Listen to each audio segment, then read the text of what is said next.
Hello guys, welcome to the channel. Today we are learning about Social Science Standard 8.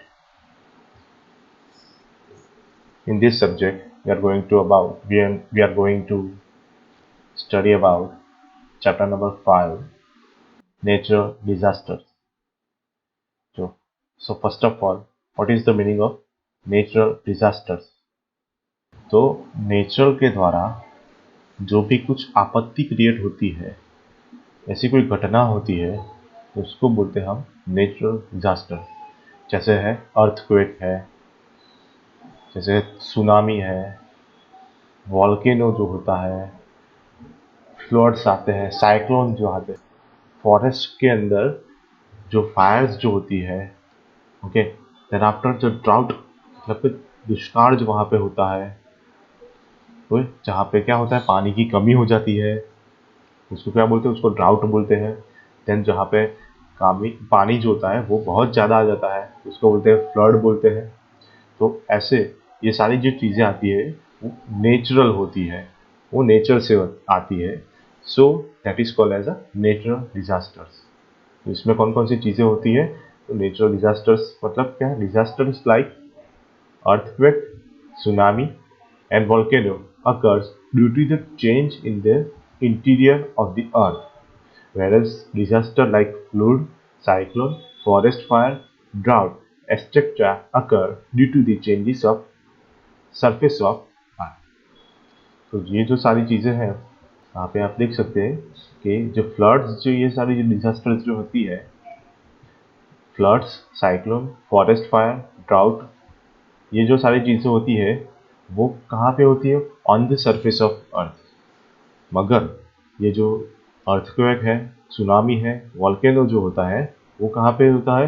वो interior of the earth. वो कहाँ पे होता है? वो अर्थ के जो सरफेस जो होती है उसके अंदर होता है। ओके, ये सारे ये यहाँ पे डिजास्टर्स है। तो सबसे पहले यहाँ पे हम स्टडी करेंगे अर्थक्वेक जो है उसके ऊपर। So, the weak upper crust of the earth suddenly experiences tremors, either due to collision of plates or due to the tremendous pressure in the interior of the earth. The waves or tremors of the earthquake originate from its hypocenter, which is deep down below the surface of the earth. तो कि जो अर्थ का जो upper surface जो होता है, जो week upper surface जो होता है, वो क्या होता है? सडनली वो वाइब्रेट होने लगता है। Okay, due to collision of the plates.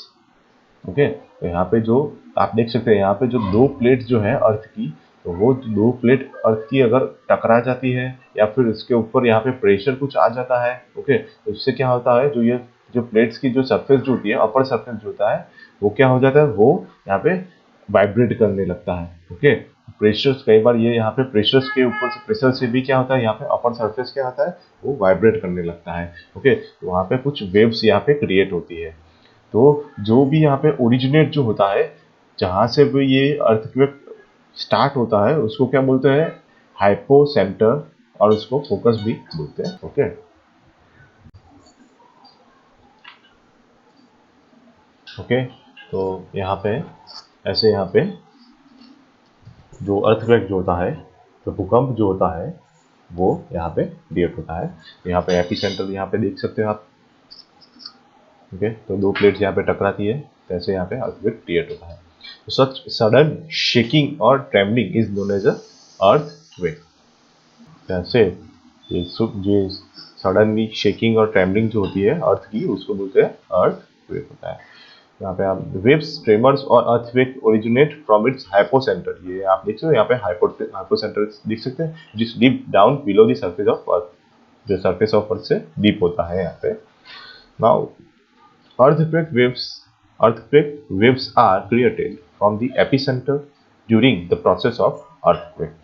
An earthquake occurs due to internal disturbance in the earth. Okay, तो earthquake क्रिएट होता है एपीसेंटर से। यहाँ पे एपीसेंटर में यहाँ पे ये जो हाइपोसेंटर, उसके बाद यहाँ पे एपीसेंटर आता है, फिर बाद में क्या होता है? अर्थक्वेक का यहाँ पे प्रोसेस शुरू होती है। ऐसे लास्ट में ये वेव्स यहाँ पे क्रिएट होके ऐसा कुछ विनाश यहाँ पे कर सकती है, जो बिल्डिंग्स जो होती है उसको गिरा सकती है, ऐसा कुछ यहाँ पे होता है, वाइब्रेंट होता है। ये क्या होता है, पूरी जो धरती जो होती है वो वाइब्रेट हो जाती है। तो आप देख सकते हैं ये तो यहाँ पे pictures. Now the waves of earthquake spread out from the epicenter. The point on the surface of Earth exactly above the hypocenter or focus is known as the epicenter. The point on the surface of the Earth exactly above the hypocenter or focus is known as the epicenter. तो epicenter की यहाँ पे definition यहाँ पे उन्होंने दी है। epicenter किसको बोलते हैं, जो भी hypocenter और focus के exactly ऊपर जो होता है और above the hypocenter of focus, इसको क्या बोलते हैं, इसको बोलते हैं epicenter बोलते हैं। The intensity of earthquake is felt the maximum around the epicenter, and the intensity of the earthquake decreases as we move away from the epicenters. And the effect of an earthquake depends on the intensity of the earthquake. We can measure the intensity of the earthquake and know its point of origin or hypocenter with the help of seismograph. Okay, यहाँ पे क्या बोलते हैं, तो intensity जो होती है earthquake की, वो यहाँ पे जो एपिसेंटर जो होता है वहाँ पे बहुत ही ज़्यादा होती है। जैसे जैसे हम दूर जाते हैं तो उसकी इंटेंसिटी क्या होती है, कम हो जाती है। ओके, एपिसेंटर से हम जब दूर जाते हैं वहाँ पे जो भूकंप मतलब कि जो अर्थक्वेक जो होता है उसकी इंटेंसिटी कम हो जाती है।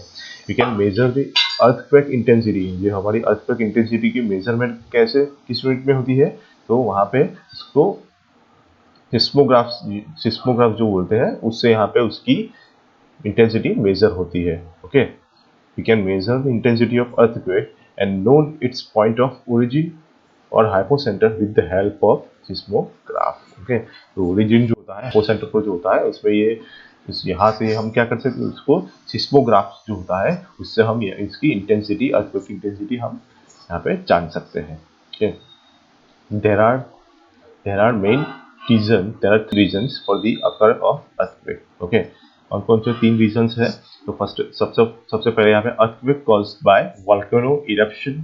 Okay, earthquake caused by strike slip fault. Okay, and earthquake caused by subduction in the active subduction zone. Okay, तो यहाँ पे क्या हो गया है, तो सबसे पहले earthquake caused by volcano eruption. जब वोल्केनो जो होता है, ओके, तो जब वोल्केनो की स्टार्टिंग जो होती है तो वहां से सबसे पहले क्या होता है, वोल्केनो इरप्शन जो स्टार्ट होता है, मतलब क्या, जब वोल्केनो फटता है, जो ज्वालामुखी का जो फटता है ज्वालामुखी, तो वहां से स्टार्ट होता है अर्थक्वेक। ओके, जब ज्वालामुखी फटता है तभी अर्थक्वेक, तभी वहां पे अर्थक्वेक वहां पे हो सकता है। ओके, सेकंड चांस क्या है कि जो स्ट्राइक फोर्स जो होती है, जो यहाँ पे क्या हो जाए, जो स्ट्राइक क्या होती है, स्ट्राइक स्लिप फोर्स यहाँ पे होती है। ओके, तो स्लिप फोर्स वहाँ पे होते हैं, तो इससे भी यहाँ पे अर्थक्वेक होता है। और तीसरा जो है subduction, active subduction zone. Okay, तो जो धरती जो होती है, जो कुछ जगह ऐसी होती है जो वो ढल जाती है। ओके, तो जो लिक्विड वहाँ पे अगर वाटर या इसके अंदर जो मिट्टी के पार्टिकल होता है वो ढल जाता है, तो वहाँ पे भी क्या होता है, ये अर्थक्वेक यहाँ पे आ सकता है। ओके, तो यहाँ पे मेनली थ्री रीजन है। Okay, earthquake due by volcano, second strike slip fold. Okay, strike earthquake causes by second है strike slip of faults. Okay, तो जो हमारी धरती जो है, हमारी जो जमीन है, इसके नीचे कुछ यहाँ पे पत्थर जो होते हैं, वो पत्थर क्या क्या होते हैं, वह पत्थर यहाँ पे उसमें कुछ स्ट्राइक जो होता है, उसमें कुछ फॉल्ट जो होता है, या फिर उसमें जो कुछ दरारें पड़ती है, तो उससे भी यहाँ पे अर्थक्वेक क्रिएट होता है। और देन आफ्टर सबडक्शन होता है, लास्ट क्या है यहाँ पे, सबडक्शन होता है। क्योंकि सबडक्शन मतलब क्या होता है कि जो धरती जो होती है वो ढल जाती है, एक प्लेट के ऊपर दूसरा प्लेट यहाँ पे चढ़ जाता है। ओके, तो इससे क्या होगा, एक प्लेट यहाँ पे नीचे चढ़ गई और दूसरा प्लेट जो होती है वो ऊपर चढ़ गई, ऐसे यहाँ पे क्या होता है, सबडक्शन वहाँ पे होता है। So centre of earth is approximately 6371 kilometre from the earth surface. Okay, कितने किलोमीटर है यहाँ पे सेंटर ऑफ अर्थ कितने किलोमीटर है? Approximately 6371 kilometre from the earth surface से 637 किलोमीटर जो डीप हम जाएंगे तभी हमें अर्थ का सेंटर यहाँ पे मिलेगा। ओके, तो ये हमारे यहाँ पे अर्थ क्विक जो होता है वो यहाँ से खत्म होता है। ओके, तो यहाँ पे मेन आपको ये तीन चीज़ें यहाँ पे याद रखनी है। ओके, कैसे यहाँ पे अर्थ क्विक होता है, कौन कौन से तीन मेजर रीजन्स है। ओके, यहाँ पे कौन कौन से तीन मेजर रीजन्स है। Caused by volcano eruption, second है strike of slip force, okay, and third one है सबडक्शन जोन। ओके, ये तीन चीजें आपको यहाँ पे याद रखनी है।